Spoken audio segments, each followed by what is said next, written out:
하나님께서 오늘 우리들에게 주시는 말씀입니다. 2022년 첫 주 주일 선포된 말씀은 구약성경 이사야서 40장 1절 말씀입니다. 1절, 2절, 2절 다 같이 한 목소리로 읽겠습니다. 오늘은 1절만 하도록 하겠습니다.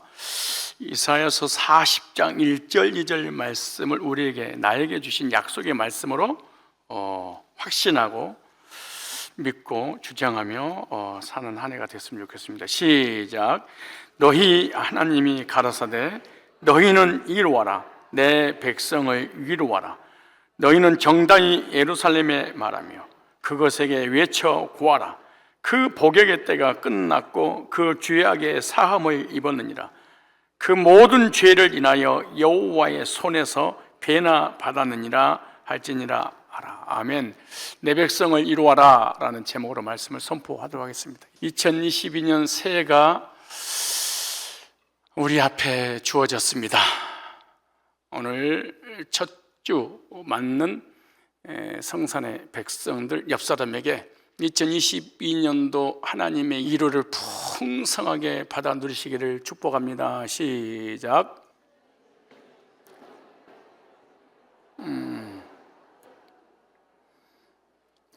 지금까지 받지 못했던 많은 삶 속에 어려움이 있을 때 그 2022년도에는 위로받고 힘을 얻고 승리하며 살아갔으면 좋겠습니다.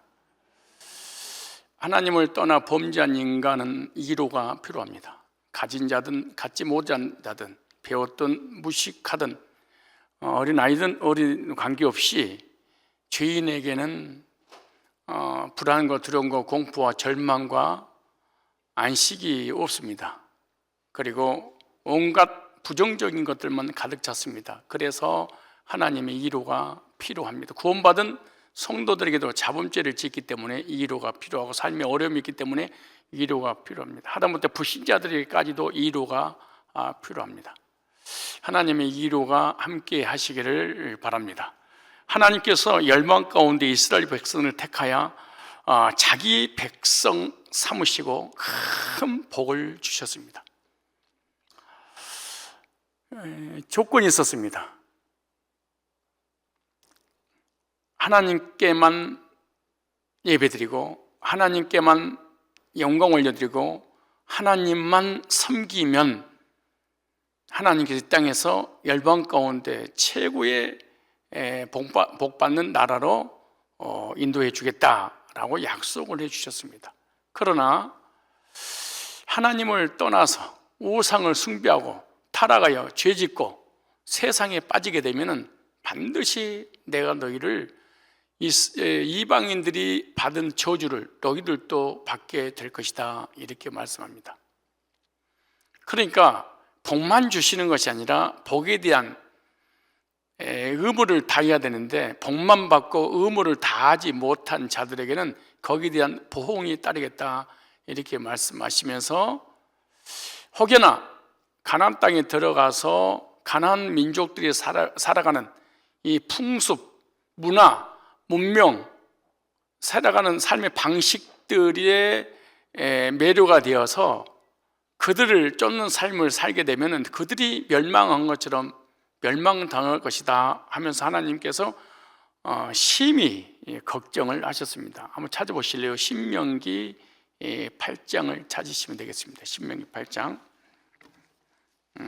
신명기 8장을 무조건 신앙생활 하는 게 아닙니다. 무조건 예수를 믿는 게 아닙니다.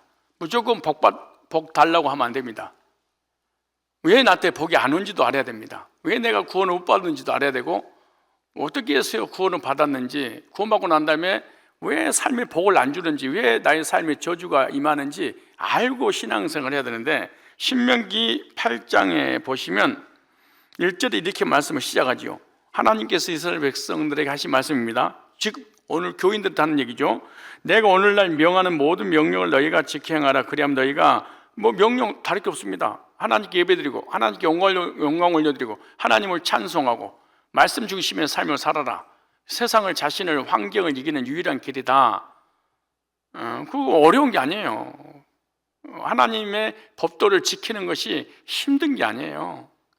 근데 이렇게 말해요. 그리하면 너희가 살고 번성하고 여호와께서 너희 열족의 맹세하신 땅에 들어가서 그것을 얻으리라. 젖과 꿀이 흐르는 가나안 땅에서 영적으로 육신적으로 풍성한 복을 받아 누리며 살게 될 것이다. 이렇게 말합니다. 네 하나님 여호와께서 이 40년 동안 너로 광야의 길을 걷게 하신 것을 기억하라. 이는 너를 낮추시며 교만하니까. 우리 죄인은 교만합니다. 교인이 잘 되면 교만합니다. 교인에게 반드시 고난이 와야 됩니다. 그래야 사람이 겸손해져요. 죄인에게는 겸손이 없습니다. 죄인이 잘 되는 건 절대 복이 아니에요.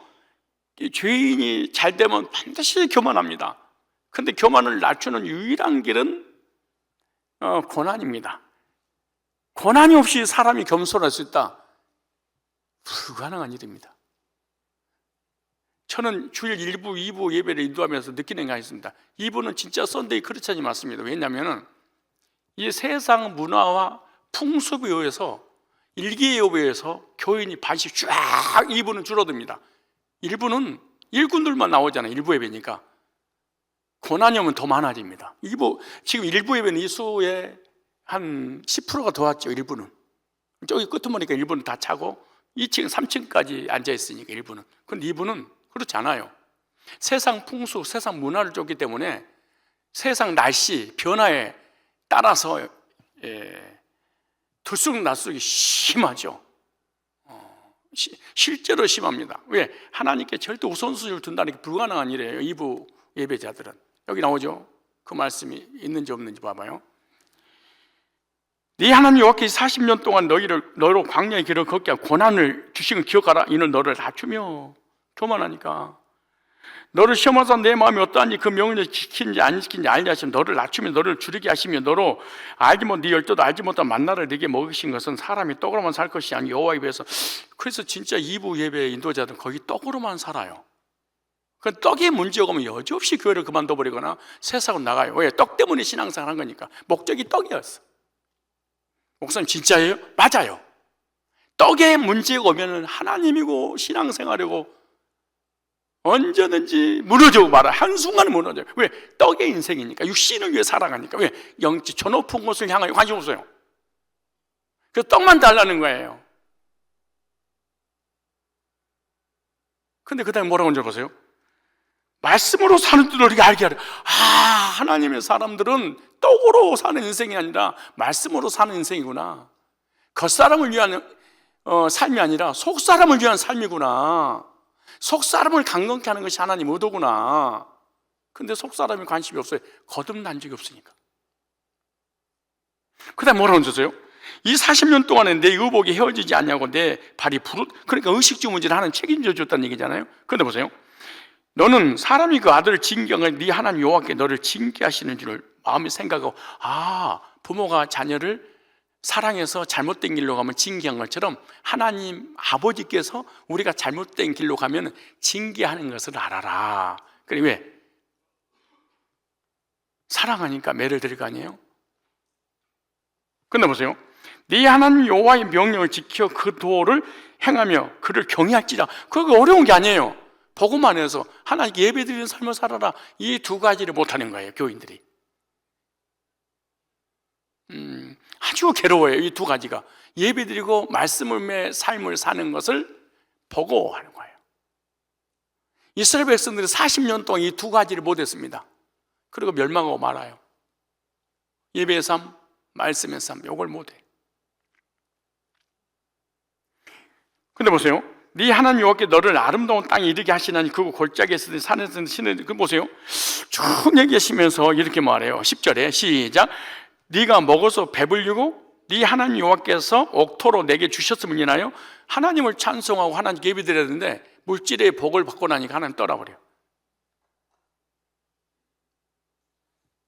건강 주니까 하나님 떠나버려. 지식을 주니까 하나님 떠나버려. 그러니까 떡 때문에 하나님을 믿다가 떡의 문제가 오면은 하나님을 떠나버렸다가 떡을 주면 다시 하나님 믿다가 평생 떡으로 사는 인생이야. 얼마나 불쌍한 인생들입니까? 이 사람의 삶의 목적은 떡이야. 의식주, 먹고 있고 마시는 거.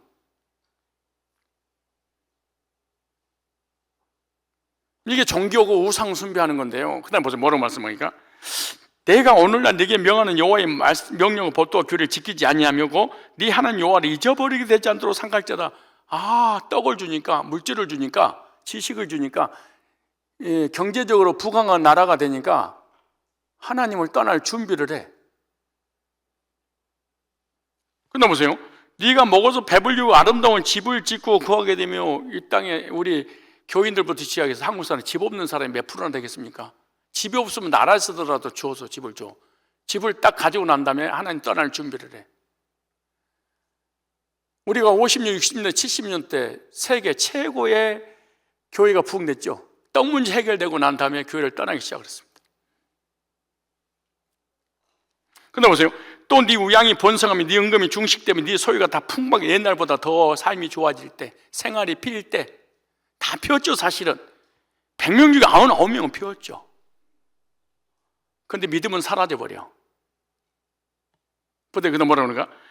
두렵건대 하나님이 너무 두렵대. 우리 애들이 잘 돼서 미국 유학을 가가지고 미국에서 결혼해서 미국에서 잘 돼버려. 그러면 한국 안 와요. 부모님 안 와요. 안 만나요. 전화 와가지고 1년에 한 번씩 별일 없어. 아직 안 죽었죠? 왜 죽었냐고 안 보면냐? 엄마 아빠 재산 있는 거 맞아 가지고 가려고요. 이래서 묻는 것이지 보고 싶어 묻지 않아요. 우리가 풍요를 누리게 되면은 네 마음이 교만하여 네 하나님 여호와를 잊어버릴까노라. 그래서 예배 생활 안 하는 거예요. 말씀 생활 안 하는 거예요. 교회 생활 안 하는 거예요. 헌신 생활 안 하는 거예요. 잊어버려서. 보세요.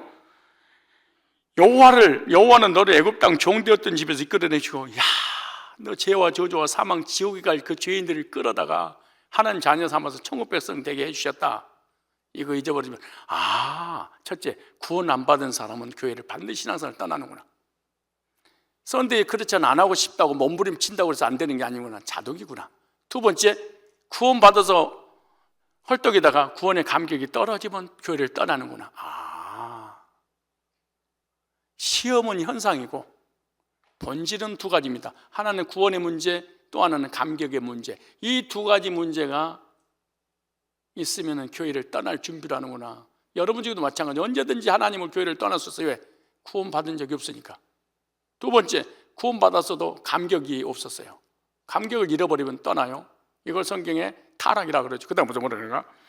너를 인도하여 그 광대하고 위험한 광야고 불변과 정갈 있고 물이 없는 간주한 땅을 지나게 하셨으면 또 너를 위하여 물을 굳은 반석이 되셨으며 무슨 말이냐? 네가 구원 받았든 안 받았든 내가 지켜줬지 않냐 지금까지. 그 다음 보세요. 그 다음에 네 열조도 알지 못한 만나는 광야 내게 무슨 말이야? 복음 듣고 숨을 헐떡거린 적이 있었지? 우리 교회 와가지고 복음 듣고 숨을 헐떡거리면 좋아서 뻘떡뻘떡 팔딱팔딱 뛴 적이 있었지? 한 번 정도 있었을 거 아니야? 없었다. 없을 수 있는 거지. 이는 다 너를 낮추시며 너를 시험하셔서 하나님께서는요 낮추시기 위해서 영적으로 정신적으로 육신적으로 환경 어려움을 주셨다니. 너를 시험하셔서 마침 네게 복 주시려고 너를 훈련시킨 이유가 뭐냐? 너 복 주려고 그런 거야. 하나님의 꿈에도 소원, 영육간에 복 받아서 누리며 살게 하는 것이 하나님의 마음이죠 사실은. 근데 무슨 17절에 하나님께서 우리에게 고백해요. 또 두렵건대 네 마음에 이르기를 내 눈과 내 손의 힘으로 내가 이 재물 얻을 내가 열심히 돈 벌고 최선을 다해서 이렇게 성공한 거지 무슨 하나님이 도와줬어 이런데. 우리 인간의 이런다는 게 죄인의 마음이에요. 인간들의 마음이에요. 그 다음 보세요. 네 하나님 여호와를 기억하라. 그가 네게 재물 얻을 지혜, 재물 얻을 지식을 줬어. 그러니까 네 눈에는 돈 버는 뭔가 환경이 딱 보여. 네 눈에는 딴 사람 눈에는 돈 버는 게 안 보이는데 네 눈에는 그 보이도록 해놨어. 왜? 너에게 지혜를 줬기 때문에 그래. 너에게 특별한 음악 할 수 있는 은사를 줬어. 딴 사람 안 줬어도 이런 거예요. 그런데 뭐라고 보세요? 그런데 보세요. 9절에 시작. 네가 만일 네 하나님 여호와를 잊어버리며 예배드리지 않는 거, 하나님 있는데요? 예배드리지 않는 거, 말씀을 삶을 살지 않는 거, 성전 중심의 삶을 살지 않는 것, 잊어버리는 사람이 잊어버리면 어떻게 되냐? 잊어버리게 되면은 다른 것을 섬기게 돼. 다른 시들을 쫓아, 세상을 쫓아, 돈을 쫓아, 물질을 쫓아, 권세를 쫓아, 육신의 정욕, 안목의 정, 이생의 자랑을 쫓아. 이것이 신이야, 이 사람 신. 하나님은 그냥 들러리, 나 하나님 자녀야 그러고 들러리로 하나님을 섬기고 나머지는 내가 하는 거예요. 그래서 보세요, 그들을 섬기며 그들에게 절하면 내가 너에게 징계, 너희가 정령이 멸망하는데, 보세요, 하나님 백성이 망하는데 20절에 여호와께서 너희 앞에서 멸망시킨 민족들, 불신자가 망하는 거 구경하고 있지만 영적으로 구원받은 건, 천국 가는 건 취소 안 되는데 육신적인 삶은 하나님이 취소시켜버려. 다 뺏어버려. 구원은 취소 안 돼도 삶의 복은 주었다가 뺏었다가 주셨다가 뺏었다. 뭐죠 그런가? 여호와께 너희, 여보세요, 여호와께 너희 앞에서 멸망시킨 민족들 같이 가나안 민족들도 멸망을 받지 너희도 멸망하느니 이는 이유가 여호와의 말씀을 듣질 않아. 말씀 안 들어. 말씀의 삶을 안 들어. 그런데 이스라엘 백성들이 가나안에 들어가서 불신자들이 살아가는 육절 삶을 보고 멸호가 되어버렸습니다. 너무너무 자연스럽게 가나안 백성들의 문화를 접해하기 시작했죠. 그리고 그들은 멀리 가서 제사도 안 드려. 집에다가 안 쳐놓고 제사를 집에다가, 뭐 집 같은 데 가면은, 중국 같은 데 가면 전부 다 집마다 막 우상들이 있잖아요. 집에다가 우상을 섬겨. 그런데 이스라엘 백성들 꼭 실로에 가서, 성전에 가서 제사를 드리는 거 하나님 받아. 멀어. 바빠. 돈 벌어야 돼. 이스라엘 백성들이 가나안 민족들처럼 떼돈을 벌어야 되는데 시간이 없어. 그런데 이들이 제사를 드리고 우상성이 너무 편해. 우리도 멀리 갈 거 없다. 이들처럼 집에서 유튜브로 예배드리자. 코로나 걸리잖아. 그럼 이렇게 얘기하는 거예요. 집사님 2년 동안 어떻게 예배를 한번 나와? 그 구원 받았다고 그 거짓말이잖아. 한번 예배 드려. 그래. 저는요 진짜 예배 드리고 싶어요. 근데 혹시 피해 줄까 봐. 그래서 수백 명, 수천 명 된 데 가서 연설하고 그들을 만나서 세미나에 가고 그렇게 전철을 타고 비행기를 타고 열차를 타고 버스 안에서 바글바글 거리는 데서 있어? 죽어야지. 그냥 딴 사람 피해 안 주려면. 너무 편리를 추구해서 이스라엘 백성들이 편안한 것이 결코 망하게 만들었습니다. 우리가 세상에 살 때 이 세상 풍습에 매료가 될 수 있습니다. 세상 사람하고 경쟁하려고 하다 보면 시간과 물질을 세속에 빠져버릴 수 있어요. 주일에 열심히 준비해서 교회에 나오는 것이 귀찮을 수 있습니다. 요즘 방송에서도 계속해서 코로나 조심해라 그런데도 방송 설교까지 해주잖아요. 뭘 교회까지 뭘 가. 온라인으로 쏘고 유튜브만 틀어놓으면 그냥 설교가 수만 개까지 떠 있는데, 특별히 코로나 시대에 무슨 예배의 시간이야. 그런데 하나님은 이스라엘 백성들한테 네 몸을 보여주라 그래. 네 몸을 보여주라. 주회전에 나와서 네 몸 보여줘 그래. 즉 하나님은요 성막 있는 곳에 와서 제사 드리기를 원했습니다. 이제 우리도 교회에 나와서 하나님의 존전 앞에서 예배 드리면서 은혜를 받아야 됩니다. 근데 이스라엘 백성들이 편하고 쉬운 곳을 찾다가 가까운 마을에서도 제사 드릴 수 있다는 미혹에 빠져서 바알과 아세라 신에 숭배하다 결코 오는 본문 말씀처럼 멸망하고 맙니다. 얼마나 불쌍합니까 이게. 물론 천국은 가는데 이 땅에서 온갖 불행과 저주가 온 사람. 왜 그랬을까요? 처음에는 잘 돼. 하나님 떠나서 예배 안 드리고 내 멋대로 살아도 처음에는 잘 돼. 그 잘 되니까 속아. 반드시 계속 잘 되는 법이 없습니다. 우리의 마음에도 쉽게 편한 것을 추구하다가 하나님과 멀어질 때가 많습니다. 육체적으로 편한 것을 찾다 보면 교회에 나오는 것이 싫어지고 귀찮아. 여러분, 맨 처음부터 우리가 유튜브를 통해서 예배 드리려고 했을까요? 맨 처음에는 목사님 힘들어요, 괴로워요, 고통스러워요, 좀 나가게 해주세요. 근데 한 번, 두 번, 세 번, 한 달, 두 달, 세 달, 아유 몸에 딱 자기의 적성에 맞아.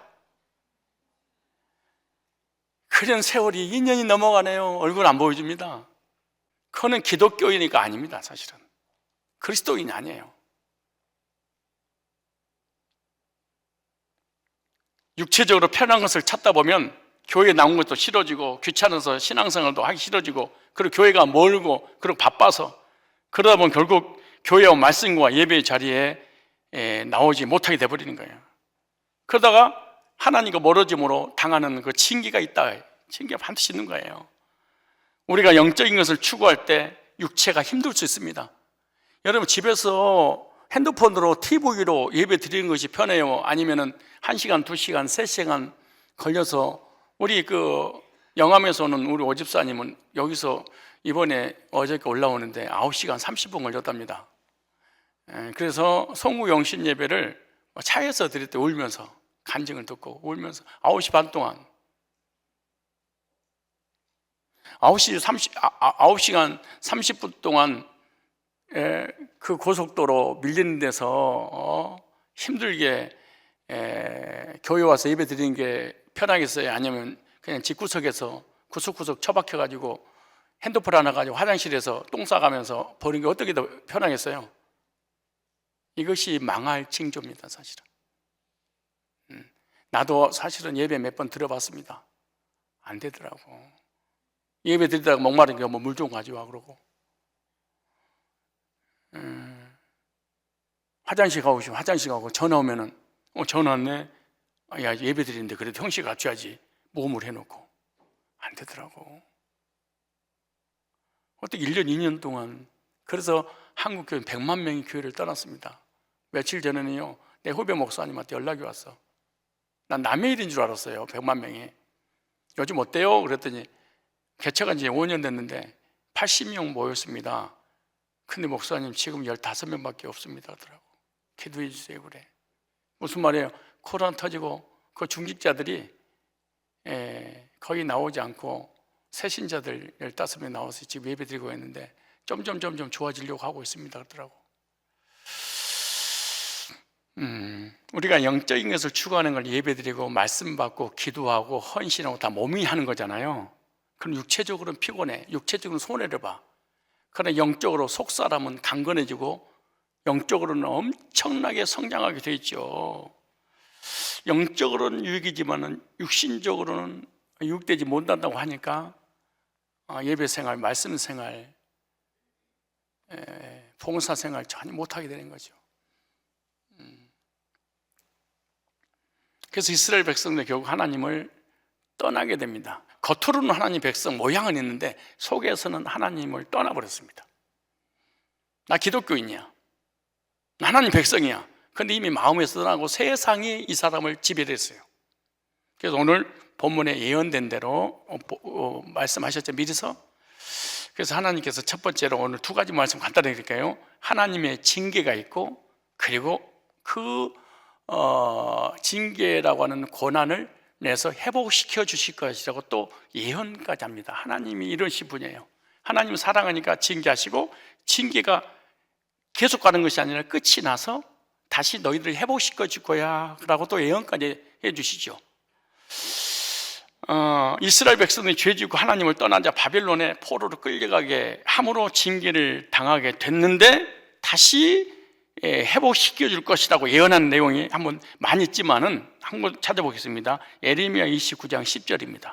에레미야 29장 10절에 여호와께서 이와 같이 말씀하시니라. 바벨론에서 70년이 차면 하나님을 떠나서 우상 숭배하고 죄짓고 세속에 빠져버리는 그들을 하나님 앞에 다시 돌아오게 하시려고 징계를 내리는데, 바벨론을 강대국으로 만들어서 이스라엘 백성 쳐들어와서 그 포로를 끌고 가서 70년 동안 노예 생활하는 그 시간을 성경에서는 징계의 기간이고 교육시키는 기간이고, 그 고난 가운데 하나님을 찾게 하기 위해서 보냈다, 이렇게 말해요.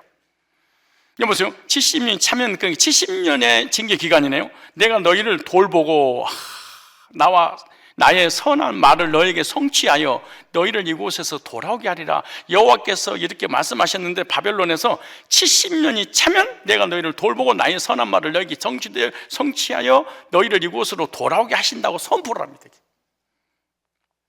이게 하나님의 사랑이죠. 사랑하니까 징계를 내렸고, 징계에 계속 가는 것이 아니라 징계는 끝이 있고 끝나고 난 다음에 다시 회복시켜 주실 거야. 부모님이 자녀 하루 종일 때리지 않죠. 몇 대 때리고 난 다음에 부모님의 마음이 아프니까 도리어 나중에 위로해 줄 때가 많이 있잖아요.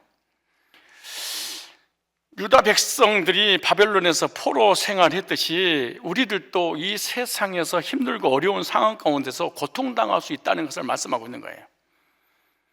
물질의 고통이나 질병의 고통, 영적인 문제에 부딪혀서 고난당할 수 있어요.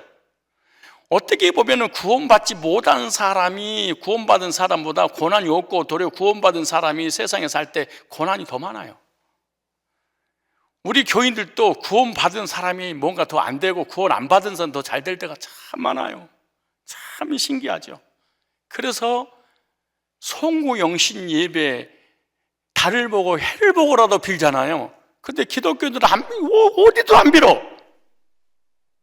1월 1일이면 불신자들도 무엇인가에다 대고 정한수도 떠놓고 빌면서 복 달라고 그러는데 하나님을 믿는다고 하면서 첫 주도 예배를 안 드려. 그럼 하나님 백성이야. 그러게 어디가 있겠어요. 원래 백성이라고는 그것은 단수가 아니고 복수잖아요. 국민들 수많은 사람들이 하나가 되는 것이잖아요. 나 혼자 하나님 예배 드린 게, 예배는 다수가 모여서 드리는 거, 지체들이. 하나님 어디든지 계시잖아요. 그런 게 어디가 있어요. 그런데 보세요, 더 기가 막힌 것은 하나님께서 유다 백성을 바벨론에서 뭐 하시고? 보호하시고 지켜주셔서 여호와 하나님을 알게 해 주시겠다, 그렇게 말합니다. 그리고 고난 가운데 고난을 주신 목적은 하나님을 알게 하려고, 예수님을 알게 하려고, 창조주를 찾게 하려고. 우리가 고난의 풀무불에서 우리가 삶에 힘듦이 왔을 때 예수 그리스도를 아는 지혜를 허락해 주시는 거죠. 그래서 결국 고난은 하나님을 아는 지혜를 깨닫게 되는 거예요. 멍청하면 고난이라도 주님을 찾지 않아, 멍청하니까. 근데 약간 믿음 있고 약간 똑똑한 사람은 조그만 고난이어도 하나님 뜻이 어디 있겠구나, 그리고 하나님 앞에 나와서 지혜를 구하게 되겠죠. 그렇지 않겠어요? 멍청한 사람은 구원받기도 힘들고, 멍청하면 삶의 고난이 와도 왜 고난이 온지도 몰라. 부모님이 아이를 때리면 왜 때린지를 몰라. 몇 대 때릴 거예요? 3대. 알았어. 하나, 둘, 셋, 끝. 너 왜 맞은지 몰라? 몰라요. 이리 와봐. 3대 맞아. 하나, 둘, 셋, 대. 너 왜 엄마가 때린지 몰라? 알아, 몰라? 왜 때렸어요? 이리 와. 한 대 더 3대. 왜 맞은지 알아? 몰라요. 몇 대 때릴 거예요? 3대. 멍청해서 그런 거예요. 우리 아들은 꼭 나한테 물어 때리려고 그러면, 아빠, 이유를 대고 떼세요. 이유가 뭐예요? 왜 때리는 거예요? 말씀하셔야죠.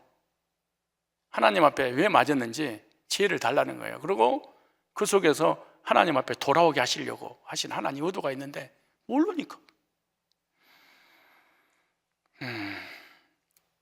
우리도 구원받기 전에 고난이 왔을 때 그 고난 가운데 예수님을 찾고 예수님 만나서 구원받은 사람이 많잖아요. 유다 백성들을 다시 예루살렘으로 돌아오게 하시는 것처럼 우리에게도 복음으로 돌아와서 복음으로 구원받고 영원한 새 예루살렘, 천국을 소망하며 살게 하시려고 하나님 고난을 주시고, 2가지 때문에 고난이 오는 거예요. 구원받지 못한 사람에게는, 택자들이니까. 하나는 예수 믿고 구원받게 하려고, 2번째 구원받고 난 다음에 영원한 천국인 새 예루살렘을 꿈꾸게 하려고. 그래서 고난, 그리고 고난 가운데 2가지를 깨달아야 돼요. 하나는 구원, 하나는 영원한 천국. 그래서 2가지를 깨닫게 하려고 고난을 주시는구나. 고난 주신 목적. 고난이 없이 구원 못 받아요. 고난이 없는데 천국을 소망할, 저 높은 곳을 향하여 날마다 나아갑니다. 왜 저 높은 곳을 향하여 날마다 나아가요? 이 삶이 너무 기가 막히고 고난이 오고 힘드니까 천국을 소망을 살아가는 거예요. 고난이 없는데 무슨 예수를 찾아요? 고난이 없는데 왜 천국을 소망해요? 그래서 성경에 마태복음 2장에 하나님께서 기근을, 전쟁을 보내사 하나님 전쟁을 터뜨리시겠대. 하나님이 고난을 터뜨리게 하실 때 하나님께서 기근을 보내겠대. 왜냐 그러면은 그 고난과 전쟁을 통하여 삶이 힘드니까 하나님을 찾아서 구원받고 영원한 천국 가게 하려고 하나님이 고난을 주셨다, 이렇게 말해. 하나님께서 우리에게 고난 주신 건 하나님 본심이 아니라고 성경이 그러잖아요. 근데 왜 고난을 주시는 거예요? 구원받게 하려고, 천국 주시려고. 그러면 고난도 고난 없이 그냥 복 주시면 안 돼요? 안 돼. 왜? 네가 너무너무 교만하니까. 교만한 사람이 어떻게 예수님을 영접해요? 교만한 사람이 어떻게 예배를 드려요? 교만한 사람이 어떻게 말씀을 받아요? 어떻게 교만한 사람이 천국을 소망할 수 있어요? 교만한데, 내가 전부인데. 이사야 선지자도 이사야서 39장 40장에 보면은 여호와 하나님의 말씀을 받고 유다 백성들에게 예언하죠. 너희들이 바벨론 포로로 70년 동안 종살이할 거야. 그리고 70년 차면 돌아오게 해방시켜 주실 거야, 이렇게 약속하죠. 이 말씀을 통해서 우리가 아주 중요한 원리 하나 깨달았었죠. 하나님 백성들이 하나님 뜻대로 살자고 우상숭배하고 타락을 하고 죄를 져도 징계는 내려도 버리지는 않으시는구나. 우리 아이들이 잘못하면 부모님 매는 돼요. 그럼 버리지는 않아요. 하나님 백성들이 잘못하면 매를 대도 버리지는 않아요. 그래서 징계하시고 회복시켜 주시다고 말씀하시는 거예요. 사랑하니까, 하나님 백성이니까. 저와 여러분들도 창세절에 그리스도 안에서 택함받고 때가 되면 복음으로 불러서 구원받고 하나님 자녀가 됐어요. 자녀가 됐는데, 자녀가 되고 난 이후에 신분의 변화인 것만큼 삶의 변화가 이루어지지 않을 때 하나님 징계를 내려요. 그러나 영원히 멸망시켜서 저주받게 하진 않아요. 그런데 유다 백성들이 언제 이 고난이 이 바벨론의 포로에서 해방될지는 모르고 있는 거예요. 선지자가 메시지를 전해주지 않으니까. 그래서 낙심과 절망과 좌절해서 삶을 포기하고 살아요. 그때 절망 가운데 있는 이스라엘 백성을 향해서 하나님께서 종을 세웁니다. 그리고 그들에게 말씀을 선포하게 하시고, 선포된 그 말씀은 내 백성을 이루어라, 이렇게 말합니다. 참, 이게 어떻게 예의를 드려야지 여러분 쉽게 마음이 와닿을까요? 화가 나가지고 아빠가 자녀에게 매를 댔어. 그럼 아버지가 자녀를 때리는 것은 아빠의 본심이 아니에요. 한참 때리고 있을 때 내심 무슨 생각을까요? 누가 좀 말려줘, 그럴 거예요. 그러지 않겠어? 나는 그렇게 해봤어. 근데 옆에서 아내겠다가 더 때려, 더 세게 때려, 혼내줘, 아주 죽여라 이 새끼. 그러면 마누라 싸대기를 때려버리고 싶어요.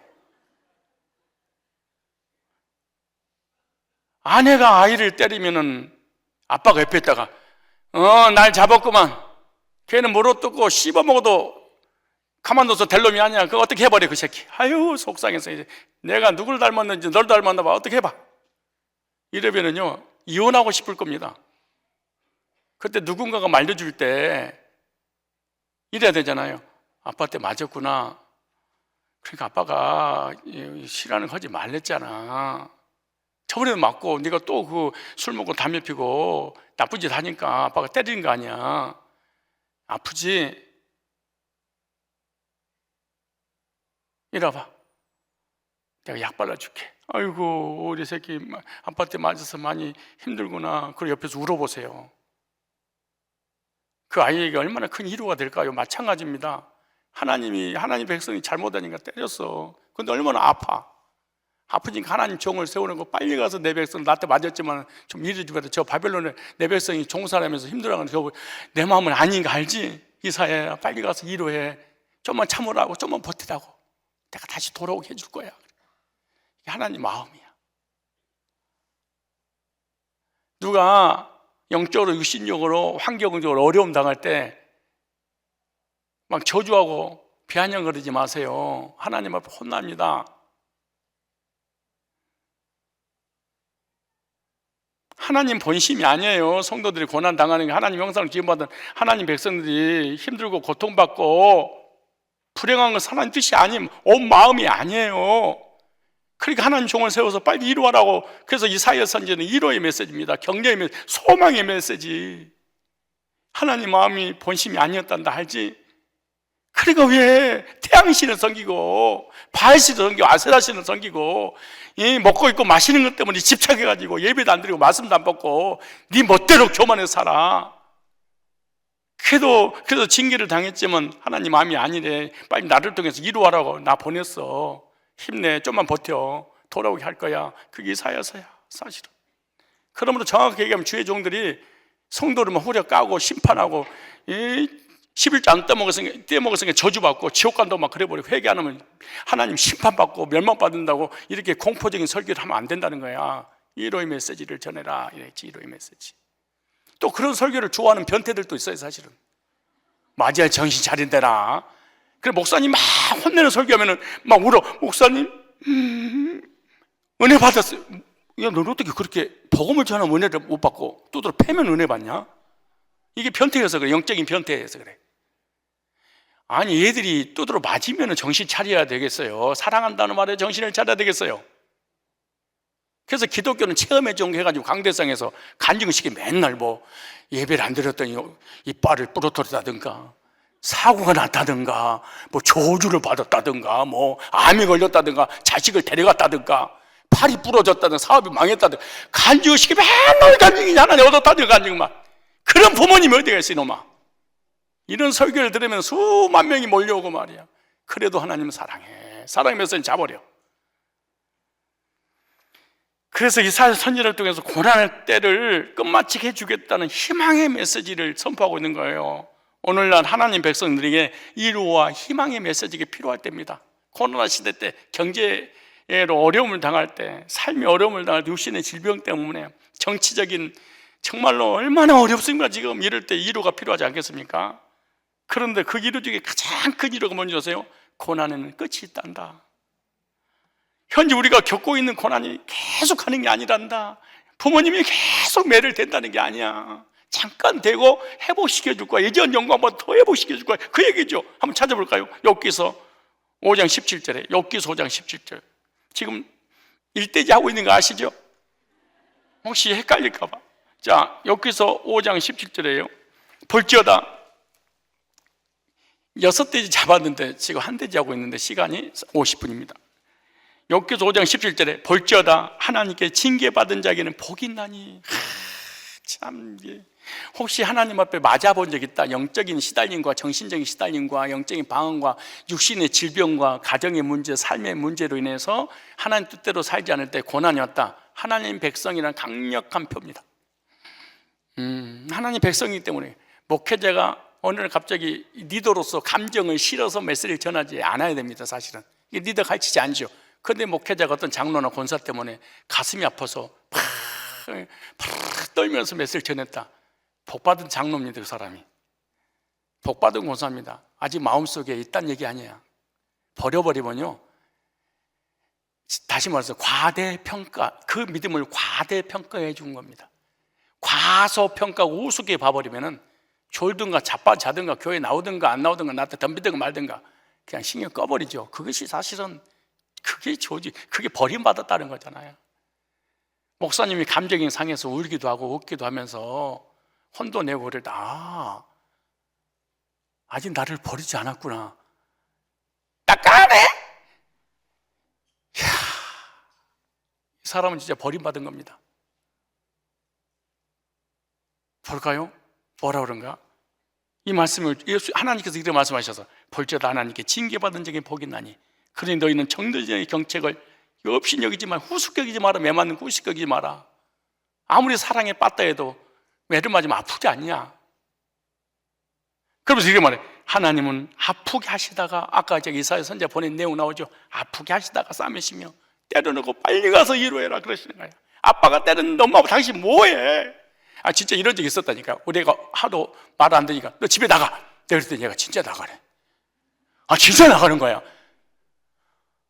그런데 아내가 가만히 있어.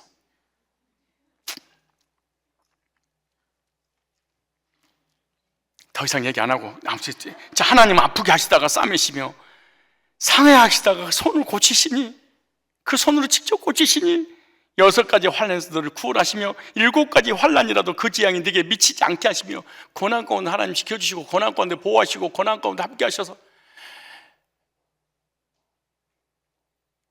하나님이야. 이분이 우리 하나님이야.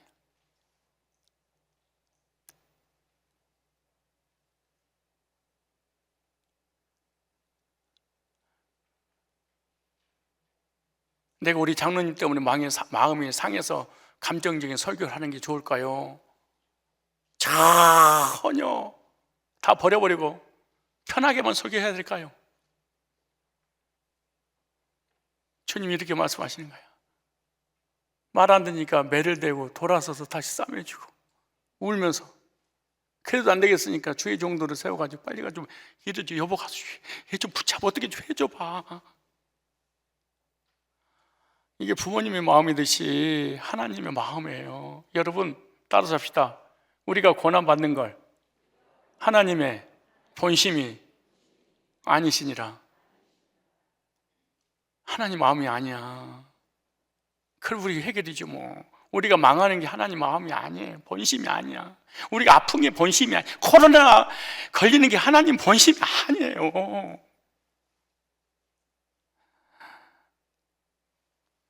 그 재앙인들에게 그 재앙 때문에 이미 끝났어야 되는데 하나님 보호하고 있으니까 재앙이 완전 우리를 멸망시키지 못했다는 거예요. 그렇게 하나님 뜻대로 안 살고 우상숭배하고 타라 그래도 하나님 마음을 이렇게 표현하고 계시는 거예요. 볼까요? 히브리서 12장 9절에는 이 말씀 뭐라고, 징계에 대해서 뭐라고 말씀을, 히브리서. 그런데 이렇게 불신자 중에 여러분이 이렇게 있다면 이렇게 질문할 거예요. 하나님 계신다면 내가 이렇게 아플 수 있을까? 하나님이 계신다면 우리가 이렇게 망한 거 사고 망해요? 하나님이 계신다면 짝이 김정은이가 핵막대로 놔둬요? 저 사기꾼 도둑놈 이런 놈 했어요! 막 이렇게 대비더라니까. 이놈아 살아계셔서 그런 거야. 이놈아 안 살아계셨으면 이 세상이 선한 사람만, 악한 사람만 성공하게, 사기꾼만 성공하게, 힘 있는 놈이 지배하게? 그렇지 않아요. 지배하고 권력 있고 힘 있는 놈 결국 망하잖아요. 술 먹고 담배 피는 목사님 암이 걸렸어요, 폐암 걸렸어요, 위암이 걸렸어요. 왜요? 담배 피고 술 먹어서. 담배 피고 술 먹고 해로운 것을 먹으니까 걸린 거지. 걸려야지. 그게 나쁜 것을 알지.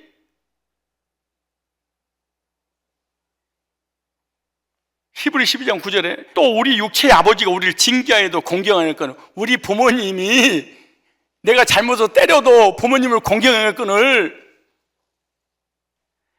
하물며 모든 영의 아버지께 더욱 복종하여 살게 하지 않겠느냐?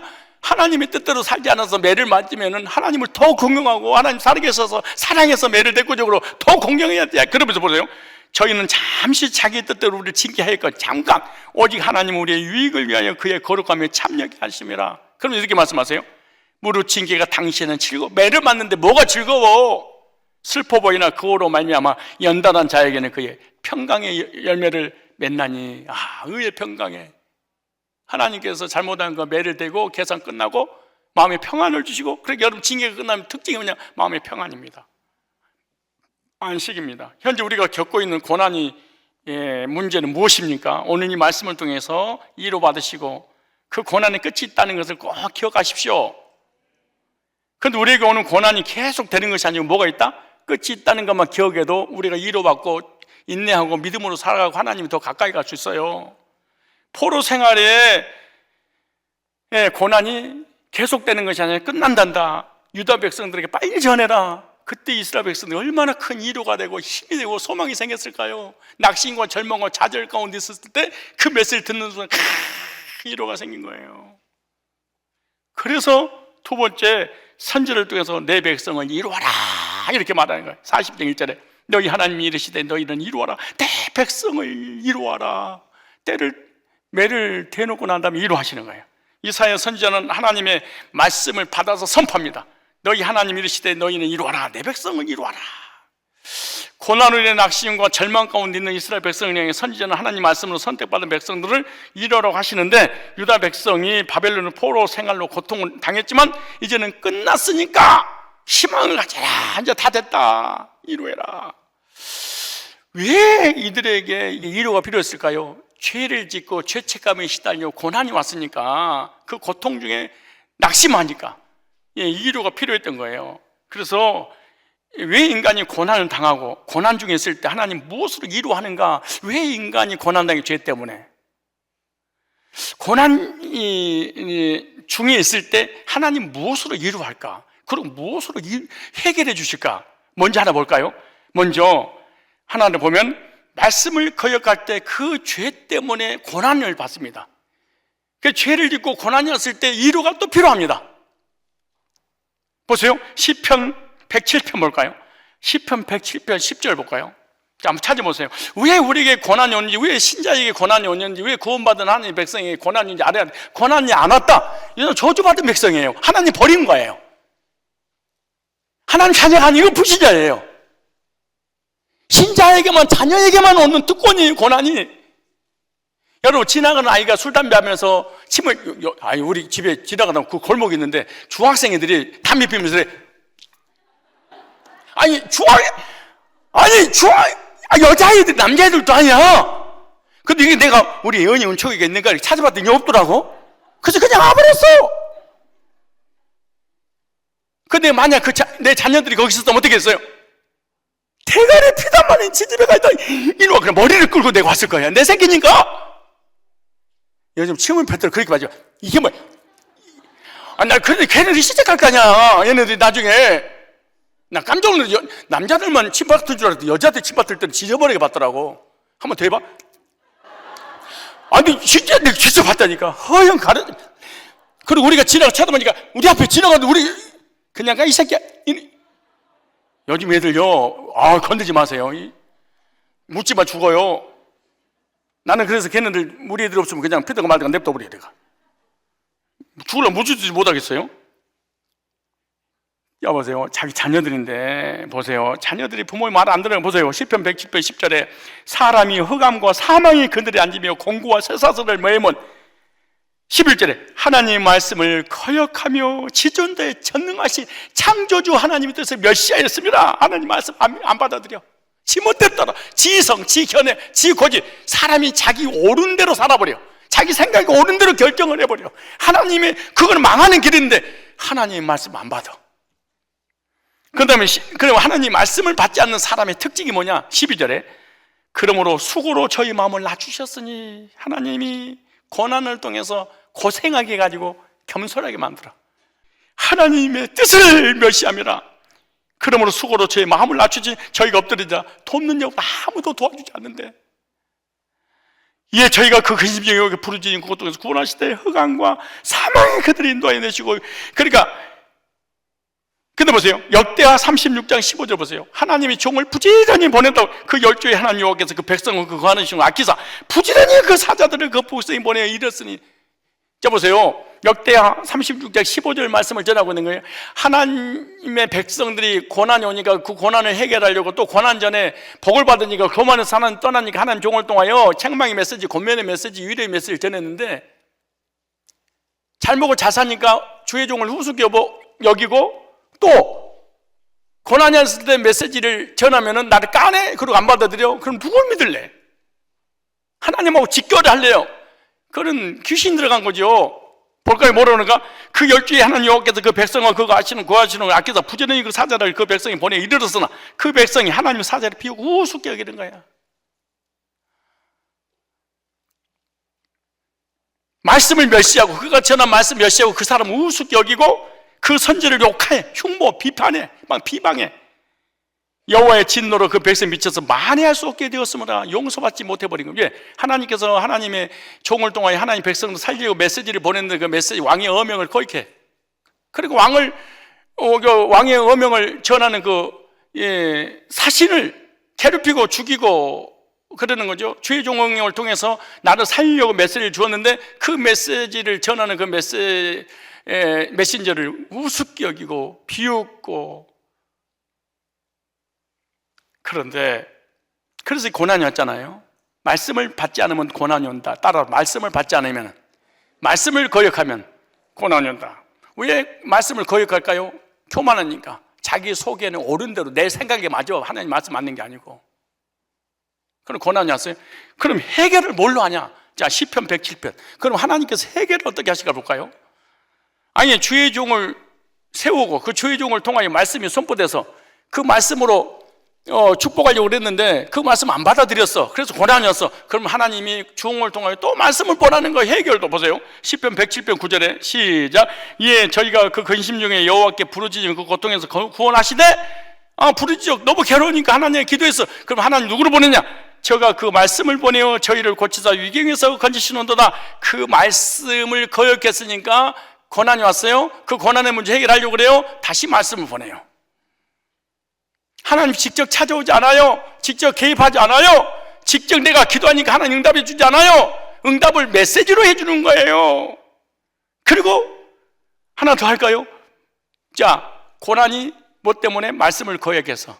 그런 고난의 문제도 뭘로? 말씀으로. 세 번째, 말씀으로 이루어 주세요.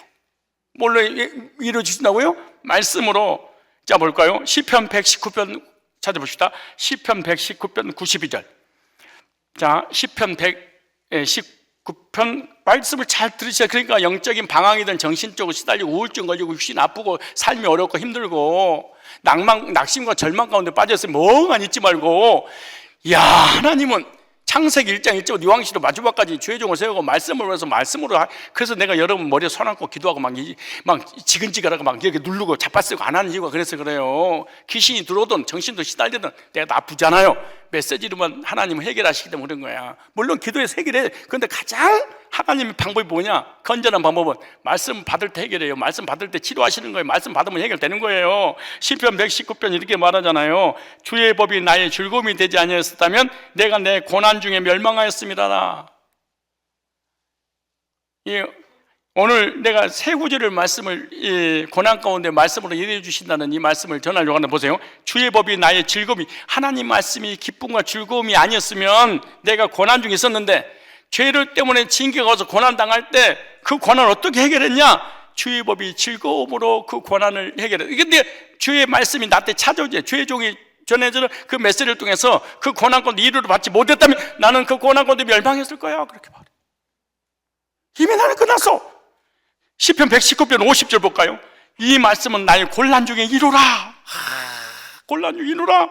주의 말씀이 나를 살리셨도다. 우리 교인들 이런 사람 많이 있었겠죠. 진짜 구원받은 사람은, 하나님의 사람은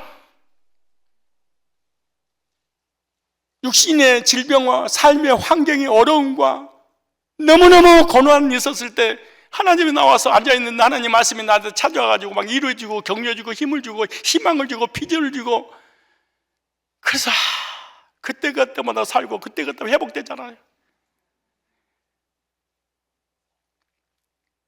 그런데 이 말씀을 어떻게 표현했냐? 에레미야 15장 16절에는 얻어먹었다. 자, 에레미야 15장 16절에 만군의 하나님 여호와시여 나는 주의 이름으로 일컬음을 받은 자라 내가 주의 말씀을 얻어먹었사오니. 여러분 2021년도 아니 지금까지 살아오면서 힘들고 지쳐서 낙심하고 낭망하고 절망할 때 하나님 앞에 나올 때 주의 종을 통하여 말씀을 얻어먹은 적 있어요? 그리고 그 말씀이 위로가 되고 그 말씀이 기쁨이 돼서 그 말씀으로 절망 가운데 소망을 갖게 됐습니까? 얻어먹었사오니 주의 말씀은 내게 기쁨과 내 즐거움이. 이게 하나님의 사람들. 하나님의 사람들은 그냥 사는 게 아니야. 하나님 말씀이 기쁨이 되고 하나님 말씀이 즐거움이 되고 하나님 말씀이 행복이어야 돼. 이게 하나님 사람이게. 하나님 사람이 아니면 기도로 풀라고 그러고 율법으로 회개해서 풀라고 그러고. 근데 하나님 사람 그렇게 푸는 게 아니고 하나님 말씀이 들려주고 믿어주고 그 말씀 나한테 찾아와서 이루가 되고 힘이 되고 승리하는 거예요. 만약 이 말씀이 없었으면 우리 교인들 지금 반은 죽었을 거예요. 자살했을 거예요. 우울증 걸렸을 거고 병원이 지금 이 대부흥의 역사가 일어났을 거예요. 우리 교인만 가더라도. 그 다음에 하나만 더 할까요?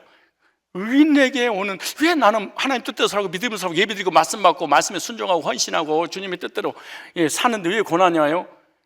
너를 향한 하나님의 뜻이 이루어지기 위한 고난이 있어요. 즉 이건 의인에게 오는 고난인데 이 의인에게 오는 요셉의 고난인데 요셉의 고난은 하나님 말씀이 선포되고 그 말씀이 성취될 때까지 오는 고난입니다. 그러니까 의인의 고난도 있어요. 지금까지 오는 것은 죄인에게 오는 고난이었지만 요셉에게 오는 고난은 죄인에게 오는 고난이 아니고 의인에 오는 고난이에요. 어떻게 볼까요? 시편 105편 17절에 보면 이렇게 말합니다. 시편 105편 17절에 한 사람을 앞서 보내셨으면 요셉이 종으로 팔렸도다. 보세요. 그 발이 착고에 상하여 금이며 쇠사슬이었으니 곧 여호와의 말씀이 응할 때까지 그 말씀이 저를 달리시켰다. 말씀이 들었어요. 근데 그 말씀이 확신하고 그 말씀이 100% 믿어질 때까지 하나님께서 이 고난을 딜레이시킨 거예요. 아주 중요한 거예요. 우리가 하나님 말씀 받잖아요. 그 말씀이 육신이 될 때까지 고난이 올 수 있어요. 죄가 없어. 의인이야. 근데 그 말씀이 내가 듣고 믿긴 했어. 근데 말씀이 육신이 돼요. 말씀이 육신화가 행동에 옮길 수 있는 말씀 100% 믿어질 때까지 그 말씀을 이루려고 고난이 올 수 있다. 이게 의인에게 오는 고난이다.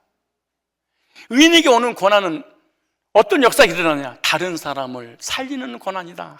기가 막힌 말입니다. 의인인 바울에게 고난이 왔는데 그 고난 때문에 감옥에 들어가서 감옥에 있는 죄수들을 살리기 위하여, 요셉에게라고 하는 의인에게 고난이 왔어요. 그 고난이 와서 감옥에 들어갔어요. 감옥에 있는 그 간수들을 구원시키고 그걸 통해서 총리가 되고, 총리가 난 다음에 애굽 사람과 가나안의 흉년이 들었을 때 그들을 다 살리기 위한 고난이었다. 이게 예수님의 구속의 고난이죠. 의인의 고난. 그래서 의인들이 당하는 고난, 누군가가 살리기 위한 고난이다. 의인이 예수님이 고난당으로 우리가 살렸잖아요. 요셉이 고난당으로 애굽의 가나안 백성들을 살렸잖아요. 바울이 고난이 오니까 감옥에 있는 죄수들을 살렸잖아요. 여러분들에게 오는 의인의 고난은 복음을 전하다가 영혼을 구원받게 하기 위해서 네가 그 고난을 통해 그 사람 만나야 되고, 그 사람을 통해서 복음을 듣고 거듭나게 하려니까 오는 동안의 고난이, 여러분 당하는 어떤 고난입니까? 성경이 이렇게 질문합니다. 우리가 하나님과 언약을 맺었다는 그 언약은 반드시 성취되는데, 오늘 보면 다시 40장 1절에 이렇게 말합니다. 너희 하나님이 이르시되 너희는 이루어라, 내 백성을 이루어라, 이렇게 말합니다. 이루어라, 내 백성을 이루어라. 여기 이루어라, 이 단어가 히브리어로 나함이라는 단어입니다. 나함. 우리는 이루어라 이렇게 됐잖아요. 이 말씀이 후회하다, 이루어하다, 이렇게 후회하다. 여호와 하나님의 말씀에 내 백성을 이루어하라고 말씀하셨는데, 이루어한다는 것이 무슨 말이냐? 지금까지 고통스럽게 살았던 것을 기억하고 그렇게 살지 않도록 한다는 것을 의미합니다. 그러니까 고통 중에 살았던 것을 유다 백성들은 후회하고, 그 말이에요. 하나님의 말씀을 떠나서 살았던 것을 후회하고, 그 말입니다. 우상 숭배했던 것을 후회하고, 불신앙했던 것을 후회하고, 왜 내가 포로 생활에 고통을 받는지 하나님의 말씀을 거역해서 그랬구나, 후회하고, 이 나함이라는 단어, 이게 후회를 해야 됩니다. 뭘 잘못했는지 알아야지 매가 끝나지. 잘못한지를 몰라, 그럼 계속 맞는 거지 뭐. 그리고 기억하고, 그죠? 다시는 여호와의 말씀을 떠나서 살지 않겠다고 다짐하고, 이 말입니다. 그런데 문법이 강조 능동태로 됐습니다. 하나님의 백성을 어떻게 해서든지 이루어하고 후회하지 않는 삶을 살도록 하라는 의미죠. 그러니까 그냥 이 동사와 이 그냥 능동태와 PL 능동태는 달라요. 그냥 능동태는 야, 교회 가자. 타인에 의해서 교회 오는 거잖아요. 자기 오고 싶지 않는데. 근데 PL 강조 능동태는 안 나온다니까 모가지를 확 끌고 와서 교회에다가 앉혀놓은 거. 그러니까 강압적인 힘에 의해서 끌려오는 것을 강조 능동태, 그렇게 말하는 거예요. 오늘 이 능동태로 사용했잖아요. 어떻게 해서든 수단과 방법을 가르지 않고 그들 이루해라. 그리고 어떻게 해서라도 후회하지 않는 삶을 살도록 강조 능동태로 그들에게 말씀을 선포해라, 그 말이죠. 명령법을 사용했습니다. 하나님의 백성을 반드시 이루어라. 이루해도 되고 안 해도 되는 것이 아니라 반드시 이루어. 그들에게 이루가 반드시 필요하다. 포로로 살았던 삶을 후회하여 다시는 되돌아가지 않도록 하라. 다시는 우상숭배하지 못하도록 해라. 다시는 징계당하지 않도록 해라. 다시는 그들에게 하나님의 고난을 주지 않도록 해라. 다시는 이단에 빠지지 않도록 철저하게 훈련을 시켜라. 이게 주의 종의 몫이란다. 이게 돌아가지 못하도록 강조 피엘 능동태로 명령법으로 이사야 선지자에게 말씀을 선포하는 거죠. 그럼 이 말씀이 우리에게 어떻게 이루가 될까요? 유다 백성들이 하나님께 범죄와 매를 맞고 바벨론에서 포로로 고통 가운데 살았던 것처럼 우리 역시 언제로 고통스럽게 살았던 인생이란다 그 말이죠. 누군가는 육적으로 편안하게 살았다고 말할 수 있지만 우리 속사람인 영혼은 너무나 고통 가운데 괴로움을 당한다. 언제 빠진 인간은 이루어라. 우리가 겉으로는 막 화려하고 잘 먹고 잘 살고 멋지게 사는 것 같죠, 보이죠? 그러나 하나님이 택함 받은 하나님의 사람의 속사람은 절대로 평안하지 않습니다. 이유가 필요하겠죠. 항상 겉으로는 화려하고 겉으로는 잘 먹고 잘 살고 멋있는 인생을 살아가고 있는 것처럼 보이지만 속은 항상 불안과 두려움을 가지고 살아가는 거예요. 구원의 은혜를 받아야 되는데 언제 문제가 해결되지 않는 상태니까 구원을 받지 못했어요. 구원받지 못했으니까 항상 버림받았다는 생각에 사로잡혀 삽니다. 이것이 속사람의 상태입니다. 불신자 중에도 이단에 빠진 사람들, 우리 교인들 중에도 속사람이 거듭나기 전에는 늘 버림받았다는 이런 생각에 사로잡혀서 고통 중에 살겠죠. 그리고 두려움과 불안은 안 사라지겠죠. 그리고 육신적으로는 쉼을 있는데 속사람은 쉼이 없습니다. 즉 하나님이 주시는 평안이 없어요. 육신적으로는 너무 즐겁게 사는 것 같은데 속은 쉼이 없어. 고통과 불안의 연속이죠. 이런 우리들에게 주님은 평안을 주시려고 찾아오셨습니다. 그 말씀이 마태복음 5장 4절에 그렇게 말하죠. 애통하는 자는 복이 있나니 그들이 위로를 받을 것이며, 애통하는 자는 복이 있나니 그들은 위로를 받을 것이요. 그러죠. 예수님은 산상수훈 팔복에 말씀하신 내용이죠. 애통하는 자는 복이 있나니 그들이 위로를 받을 것이요. 우리는 세상에서 고통 중에 괴로워하고 애통하며 살아갑니다. 육체의 고통도 있지만 속사람인 영혼의 고통이 다 클 수 있습니다. 이런 것 때문에 애통하면서 인생을 살아. 우리는 꼭 겉으로만 삶에 어려움이 오니까 고통당하고 있는 것처럼, 그리고 삶에 어려움이 없는 사람은 고통이 없는 것처럼 착하고 살아가요. 그래서 우리 교인들은 전부 다 겉사람에 대한 고통을 겪고 있는 모습 보고 전도해서 우리가 여기 온 거예요. 그러나 겉사람이 화려한 사람은 고통이 없는 줄 알기 때문에 그들에게 전도를 감히 못하니까 한 명도 못 데려오는 거예요. 그래서 우리끼리만 있는 거예요. 진짜 골 때리는 사람만 교회 오잖아요. 왜냐, 이런 사람들만 전도를 해. 왜? 육신의 고통만 고통인 줄 생각해. 그런데 속사람이 고통을 겪고 있는 저 불신자의 화려함을, 겉사람의 화려함을 통해서 속사람을 우리가 놓쳐버려요. 속는 거야. 본인도 속고 우리도 속고. 어떻게 보면 가진 자들이 더 속사람에 대한 고통이 더 심할 수 있습니다. 우리 육신적으로 가진 게 없으니 육신적으로 지킬 것이 없어서 속사람은 고통받으면 되는데 저 사람은 지킬 것이 너무 많아서 지키다가 육신적으로 고통받고 속사람은 더 고통을 받게 되는 거죠. 그래서 불신자들은 그래서 절대 행복이 없다. 왜? 속사람 때문에 행복 안 해요. 불신자 행복을 설명 되겠어요? 돈 있는 사람이 행복을 설명 되겠어요? 일주일에 차를 한 번씩 최고 좋은 차로 바꿔보세요. 일주일에 한 번씩 집을 바꿔보세요. 매일 여행을 떠나면서 행복한가? 거짓말하기는 그러지 않아요. 우리가 그들한테 속은 거예요. 겉사람의 화려함 때문에.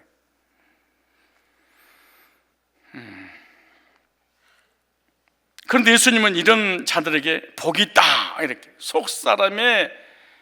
속사람이 언제 때문에 애통하고 괴로워하던 우리들에게 복이 있는데 왜 복이 있느냐? 위로해 주시기 때문에 그렇다 이렇게 말해요. 여기서 위로를 받는다는 말, 위로가 나함이라는 같은 단어입니다. 나함. 우리는 언제 가운데 고통당하며 애통해 할 때 주님이 위로를 해주십니다. 이 세상에 나 혼자만 있는 것처럼 생각할 때 주님은 찾아오셔서 위로해 주시는 것이죠. 이 시간 우리는 주님의 위로를 받아야 될 줄 믿습니다. 하나님을 떠나 범죄하여 온죄로 인하여서 사망을 당한 속사람은 위로를 받을 필요가 있습니다.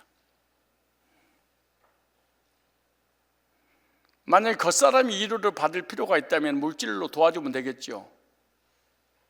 혼이 고통을 당하면 지식을 주면 되겠죠. 속사람이 당하는 고통은 어떻게 해결할 거겠습니까?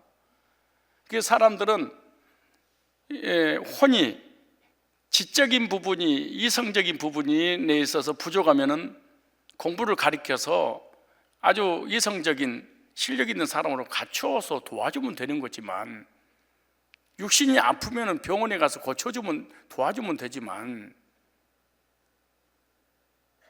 물질로 인해서 고난을 당할 때 구제하면 되지만, 이 속사람이 당하는 이 고통은 어떻게 할 거니까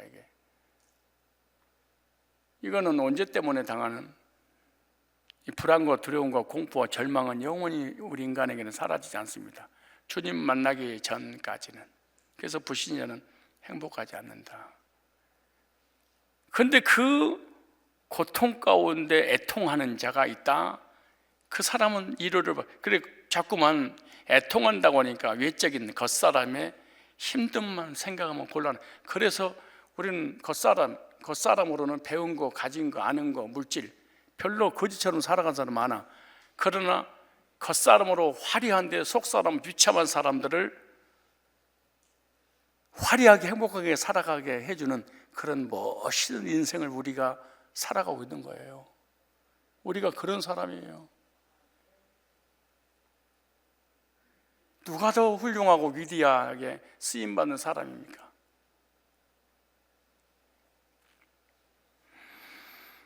여러분 오늘도 금년을 시작하면서 겉사람에게 얼마나 많은 위로를 해주려고 기도 제목을 안고 기도하십니까?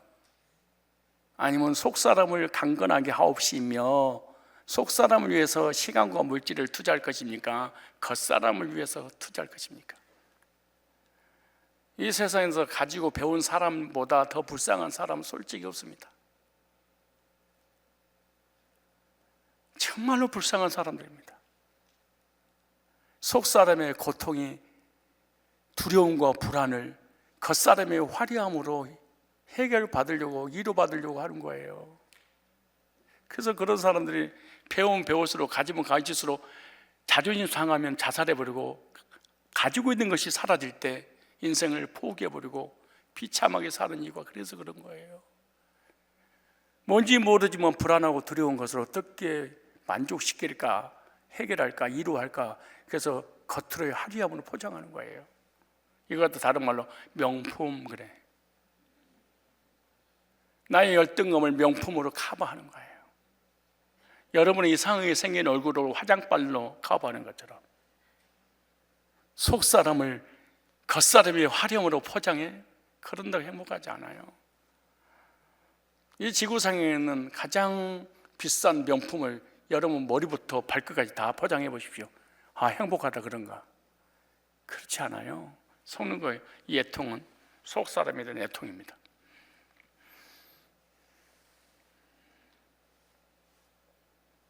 이것을 해결하려고 주의 종을 세운 거예요. 2022년도 복을 받을지어다. 나가도 복을 받고 들어가도 복을 받고 딱 반죽에 복을 받고 들에 양이 복을 받고 맞지 이런다고 되는 문제가 아니고 껍데기를 위해서 목회자를 세운 게 아니에요. 사실은 속사람을 위해서 세운 건데.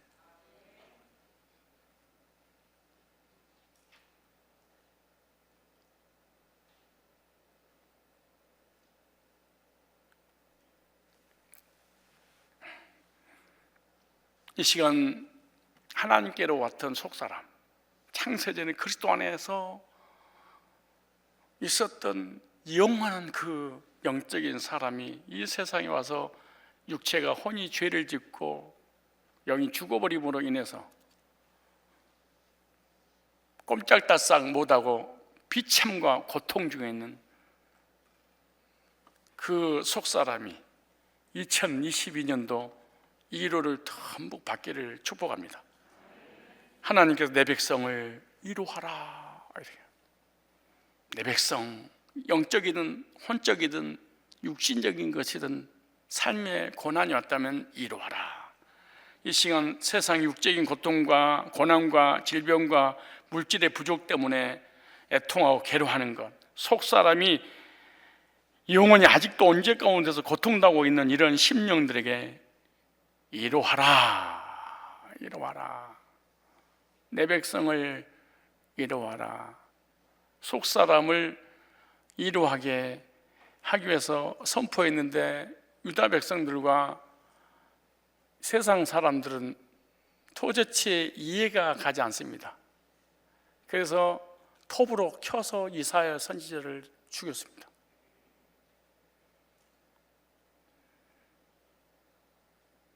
왜 순복음이라든가 오순절이라든가 감력이라든가 불로불로 하는 데가 부흥될까요? 그거는 겉사람에 대한 축복에 대한 것 때문에 그렇습니다.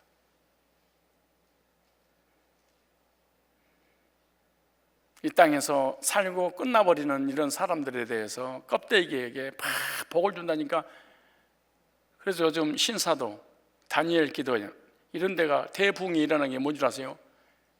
썩은 이빨을 금이빨로 만들어주고, 요즘 성형을 하는데 거기만 다녀오면 쌍꺼풀을 만들어줍니다. 요즘은 이제는 거기도 많은 진화가 이루어져서 이제 금이빨로 이제 만지고 못한다. 이제는 이제 쌍꺼풀을 만들어준다. 그래가지고 거기 가고 기도의 날에 가면 쌍꺼풀 대가서 나와.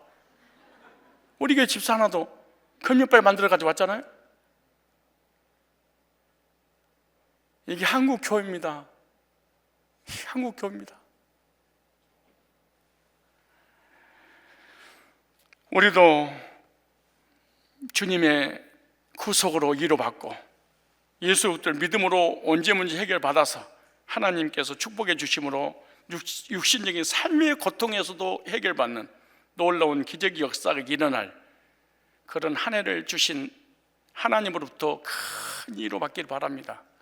육신적인 건강도 위로받으시고 혼적인 부분도 위로받으시고 우리의 속사람도 복음을 들을 때마다 감격하고 감사하며 성장하며 위로를 받는 그런 은혜가 있기를 축복합니다.